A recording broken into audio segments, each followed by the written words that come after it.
Greetings, I'm John Murtaugh from Cleveland, Ohio. I'm an intellectual property attorney doing patents, trademarks, and copyrights, and I'm here today on behalf of the United States Coaches Association to provide you information to help you commercialize your ideas, your inventions, with particular emphasis on patents, trademarks, and copyrights.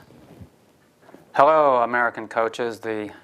This talk is for you. The United States Coaches Association has asked me to talk to you today about how to protect your ideas. And in the United States, the principal way that we protect ideas is with patents, trademarks, and copyrights. And so I thought I'd give an example of an invention that can be protected by patents, trademarks, and copyright to give you a sense for how it all works. Now, you being coaches, you're all familiar with exercise equipment. And as you know, in traditional exercise equipment, you have weights that kind of move up and up and down as you're pushing on the various levers.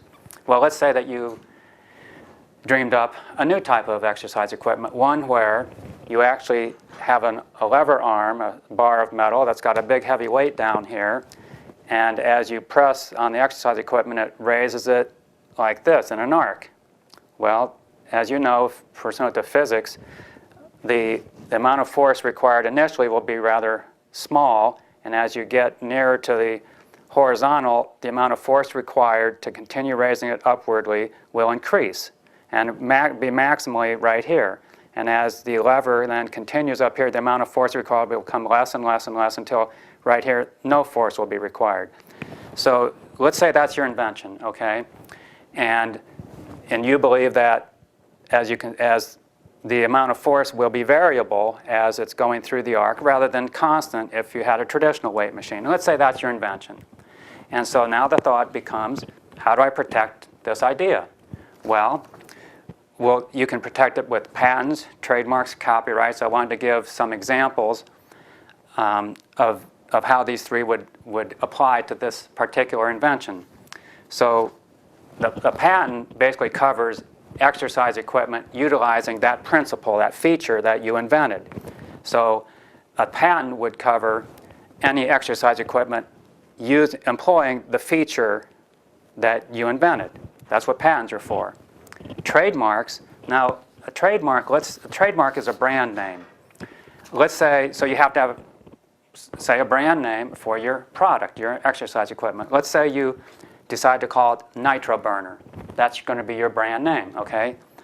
So now we can see the difference between patents and trademarks. Patents cover exercise equipment having the feature of your invention, whereas the trademark, Nitro Burner, covers the brand name that you're going to use for your equipment. Then the third type of protection would be copyrights. Well, how would that fit into this situation? Let's say you decide to write an instruction manual on how to use your Nitro Burner exercise equipment. Well, the instruction manual would have photographs. It would have text about how to use the equipment in different configurations and using different muscles, arms, and legs, etc. Copyright protects you from having other people copy your photographs and your text, but they are permitted under copyright law to make their own instruction manuals, but they have to take their own pictures, write their own text. They can't copy your photographs, copy your text. That's what copyright does. So now we basically have the differences between patents, trademarks, brand names, and copyright, which protects you from having your works copied. So now we're going to focus in on patents in particular. So let's say you've got your invention on your weight machine, and you want to look into getting a patent for it. What's the first thing you would do? Do your own patent search. It's free, and it's probably the first thing you should do. So how do you do a patent search? The first thing you would do is go to the U.S. Patent Office website and search their database. They actually have two databases, one for issued patents, one for published patent applications, and you would want to search both databases. The website is www.uspto.gov. That's the Patent Office website. Go there, do patent searching. It's a keyword searching scheme, and see if your invention was invented previously. And if it's already been invented, the bad news is you can't get a patent on it, but the good news is you can now free up some additional time to dream up other inventions. You can also, you should also continue your patent search activities by searching on the internet. You know, go onto the internet, see if anyone else has already selling equipment like you've invented or similar equipment. And basically this is how patent searching is done. And if it's already been invented, you can't get a patent on it. Let's say that you can't find it in your searching activities and you want to proceed to the next stage of maybe getting a patent on it. One thing you should remember is that US law provides a 1-year grace period after the first public disclosure of your invention before you have to file a patent application with the US Patent Office. So remember, you have a 1-year grace period after the first public disclosure of your invention. However, most people do not take advantage of that 1-year grace period because it does not protect you, does not apply to foreign countries. So if you have intentions of pursuing patent protection outside the United States, you basically cannot take advantage of your 1-year grace period under US law. So most people do not take advantage of the grace period. They keep the invention confidential until they file their patent application. So that's something you should keep in mind. Once you do develop an invention, it's best to keep it confidential until you file a patent application with the US Patent Office. So let's assume you want to file a patent application with the US Patent Office. In most situations for people like yourself, coaches, you would probably want to file a provisional patent application. The cost, typically $800 to $2,000 for a provisional patent application. It holds your place in line in the US Patent Office for 1 year. Basically, it gives you a 1-year period to test market your invention. Once you're on file, once you've made your filing, you're free to disclose and commercialize and sell, produce and sell your invention. So once you're on file, it's a green light to test market your invention, and you basically have 1 year to do that, and you should take advantage of that. A provisional patent application cannot turn into a patent on its own. It must be followed up within 12 months with a regular utility patent application, which is the real enchilada, which can actually turn into a US patent. So let's assume that you filed your provisional patent application, you test marketed it for that 1-year period, and it seemed promising. So you want to go to the next level. That would be what's called a utility patent application. That's the real enchilada. That's what can actually turn into an issued US patent. Cost, typically you should budget $10,000 to $18,000 over a 2 to 3 year period as a typical budget for obtaining a US patent. How does the process start? The first thing you would normally, you might want to do is obtain a professional patent search. We know that you probably did your own patent searching. It was probably not as complete as it probably preferably would be. So if you wish, you can hire a professional to do a professional patent search to see if they believe that the invention is patentable. The cost for a professional patent search, typically $1,500 to $2,000, but remember it's optional, it's not required. So let's assume you want to file the utility patent application. The typical cost to prepare and file it, $6,000 to $9,000 would be typical. So once you get your utility patent application on file, then you're probably going to wait at least 12 months before it's acted on by the US Patent Office. Let's assume things go well, and after 2 or 3 years from your file date, you get an issued US patent, time for celebration. How long will the patent last? Under US law, patents are good for 20 years, but that 20 years is measured from the original utility application file date. So if you're thinking, well, I filed it and it took 3 years to get it, well then that means there's going to be about 17 years of life left after you get it, and that which is typical. You might have seen patent pending or patent applied for on various packaging of products, and you're thinking, what's that all about? Patent pending, the fact that a patent application is pending gives you no rights at all. You don't have any rights until your patent is actually issued. So people say, why do people put patent pending on these packages? Well, the reason is to deter other people from copying your invention. because if they know that your patent is pending, maybe they might think, do I really want to invest $50,000 in this product when the patent might be issued, any day now, and then I'd have to stop production? Maybe it'd be best if I go, make some other type of product. You can also file for patents in foreign countries.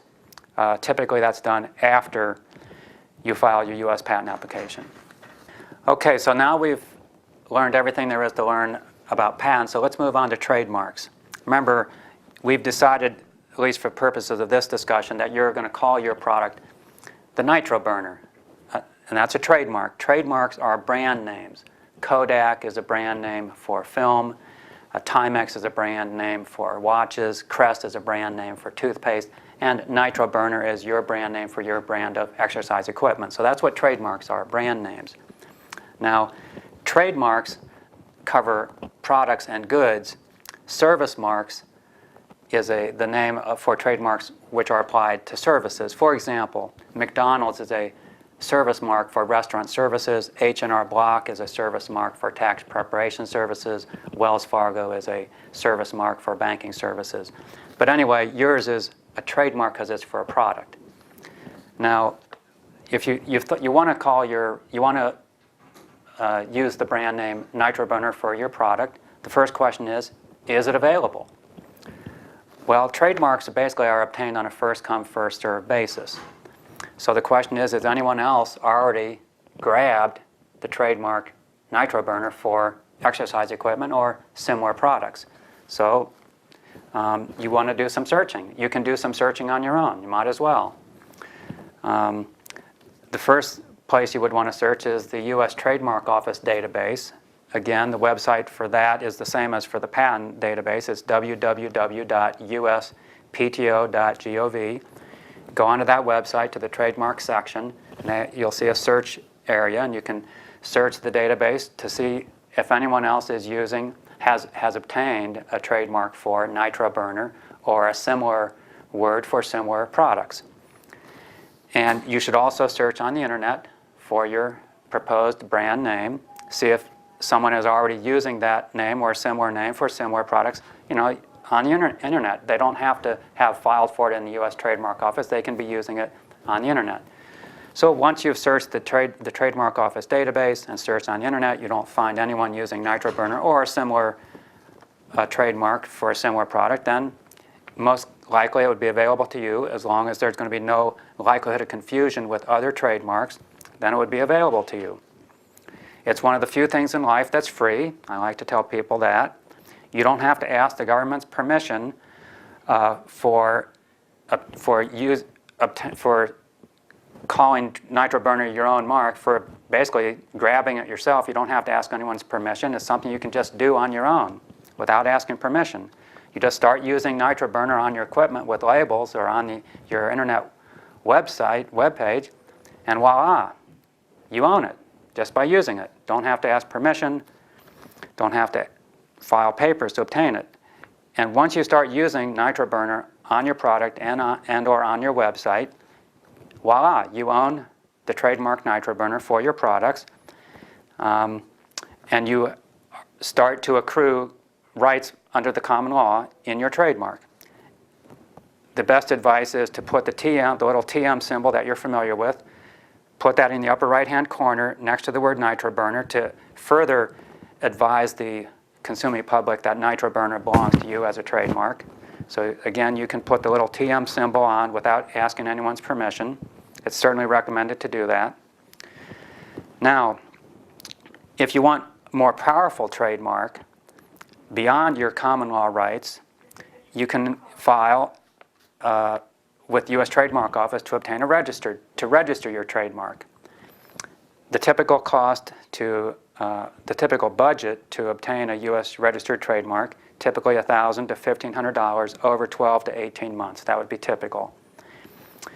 To file the trademark application, which is the start of that process, typical cost would be $700 to $800, and that's to file the application. Then after you file, as I say, it may take 12 to 18 months to actually obtain the trademark registration, assuming things go smoothly. No, again, no guarantee that you'll obtain a registration, but typically you're able to do it without too much difficulty.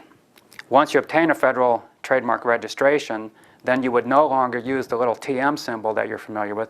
You'd get rid of that and put the R in a circle symbol, which stands for registered trademark. So that's what you would want to do. The principal benefit of obtaining a federal trademark registration is that you have priority rights nationwide from the day you file your application. Under the common law approach, you only have priority rights in your trademark for the geographic area in which you actually use your mark, which may be less than nationwide.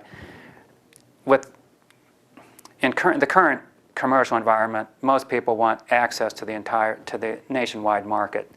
So it's quite common to file a federal trademark application, so you're going to guarantee yourself of nationwide protection rather than just protection in, say, the Cleveland area or Northern Ohio or something like that. Again, similar to the patents environment, you can obtain trademark registrations in foreign countries. Typically, you would want to do that after you obtain rights in the United States. Okay, that's all we have for trademarks at this point. Now let's move on to copyrights. Remember, we talked about copyrights earlier. A typical situation of where copyright would kick in is, say, you're doing an instruction manual for the purchasers how to use your nitro burner exercise equipment. The instruction manual would have photos, it would have text that you would write describing how to use the equipment. Others cannot copy your photos or your text. They can write their own exercise instruction manuals, but they have to use get their own photos, write their own text. They can't copy yours. That's what copyright is all about. Once you produce a work such as an instruction manual, your copyright protection kicks in automatically at the time your work is created. This would be referred to as your common law copyrights. No filing is required. It's automatic. Now, you may be familiar with copyright as in the terms of the copyright notice, which you will see when you rent movies, when you look at books. They'll have a copyright notice. And it consists of 3 parts. The first part is the letter C with a circle around it, or the word copyright. That's the first element. The second element is the year of first publication of the work. And the third element is the name of the copyright owner. So if you do create an instruction manual, my advice is to put a copyright notice at the bottom of the first page, and you would put C with a circle, or the word copyright, the year of first publication, such as 2010, and then the name of the owner, which would be your name or your company's name. So for me, it would be C with a circle, 2010, John P. Murtaugh. You just write it. That's your copyright notice. Again, it's not required, but it is recommended. Copyright protects you from other people copying your work, your creative work, such as writings, books, music, plays, movies, photographs, artwork, sculptures, computer software, etc. Computer software is a big one. Other people can create works covering the same subject matter as what you have covered. They just have to write their own text, take their own pictures, create their own artwork. They can't copy yours. That's what copyright is all about. What is the duration of your copyright? It's the author's lifetime plus 70 years in most cases. So it's unbelievably long. Remember, the author's lifetime plus 70 years, so it doesn't run out anytime soon. You're not required to obtain a federal copyright registration. It is an option, but you can rely on your common law copyrights initially, and that's what I recommend to most people to do. Normally, I don't recommend filing for a federal copyright registration unless you plan to make money from your work and you think people will just copy it, depriving you of sales. The most common situation where this arises is computer software. It's very easy to copy, and people spend a lot of time creating it, and it's really worth a lot of money when they sell copies. So computer software is a prime example where you may very well want to file a federal copyright application to obtain a federal registration. To file a federal copyright application, typically budget $300 to $500. and it takes about 6 months to obtain your copyright registration. Now, under the copyright law, some copying is permitted under what's called the fair use doctrine.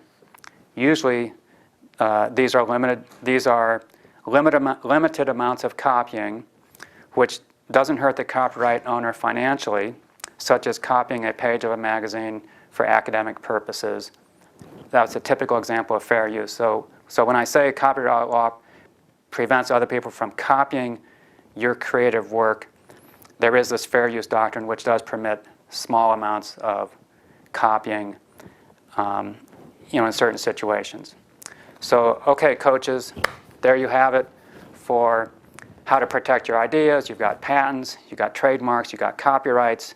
Now you know the differences between the three. You know how to start doing your own searching, patent searching, trademark searching, and the steps to go to protect your ideas. So go for it. And this is all thanks to the United States Coaches Association and their efforts to promote and advance the causes of coaches like you. Thanks.